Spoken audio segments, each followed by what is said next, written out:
की क्लास में हम डिस्कस करेंगे कोहेसिव और एडहेसिव फोर्सेस के बारे में। तो आइए समझते हैं क्या होता है ये कोहेसिव और एडहेसिव फोर्स। तो सबसे पहले बात करेंगे कोहेसिव फोर्स की। इसमें कहा गया है ये एक फोर्स ऑफ अट्रैक्शन होता है मॉलिक्यूल्स के बीच में जो कि सेम सब्सटेंस से ही बने हुए हैं।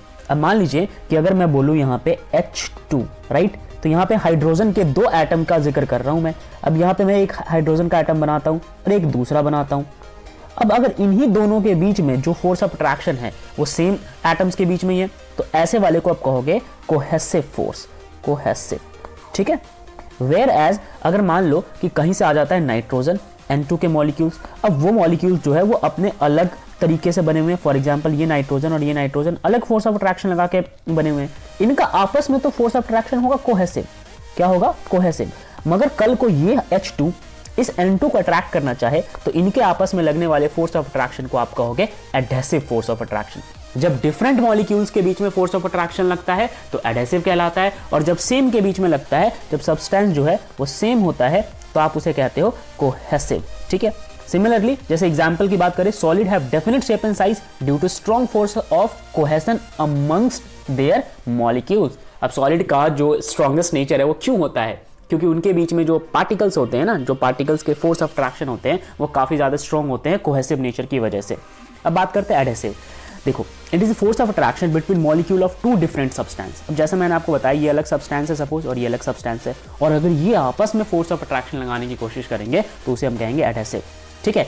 It is due to the force of adhesion the ink sticks to paper while writing. बहुत बढ़िया एग्जांपल है। अब ब्लैक बोर्ड में मार्कर से लिखते हो, ब्लैक बोर्ड अलग सब्सटेंस से बना हुआ है, मार्कर जो है आपका अलग सब्सटेंस से बना हुआ है। मार्कर की जो इंक है, तो इंक जो है वो चिपक जाए अगर बोर्ड के ऊपर तो उसे आप कहोगे एडहेसिव। लेकिन अगर इंक के ही मॉलिक्यूल आपस में चिपक जाए तो उसे आप कहोगे कोहेसिव। सिमिलरली बोर्ड के मॉलिक्यूल्स या सब्सटेंस आपस में चिपक जाए तो उसे भी कहोगे कोहेसिव। को मतलब आपस में चिपकना, ए मतलब एडहेसिव मतलब अलग अलग होके अलग अलग सब्सटेंस के बीच में फोर्स ऑफ अट्रैक्शन लगता है। जैसे यहाँ पे बोला गया है कि water wets the wall of its glass container because the force of adhesion between water and glass. आप देखो ना, पानी का ग्लास है, मान लो बनाओ यहाँ पे, ये है पानी का वाटर का ग्लास और इसमें आप पानी फिल कर दो। लेट्स सपोज ये वाटर है, ठीक है। अभी जो वाटर है ना, इनके अगर आपस में अगर फोर्स ऑफ अट्रैक्शन देखोगे इनके इस रेड वाले लेयर्स के बीच में, तो वो होगा कोहेसिव। लेकिन अगर गलती से ये रेड लेयर जो है इस वाले से टच कर गया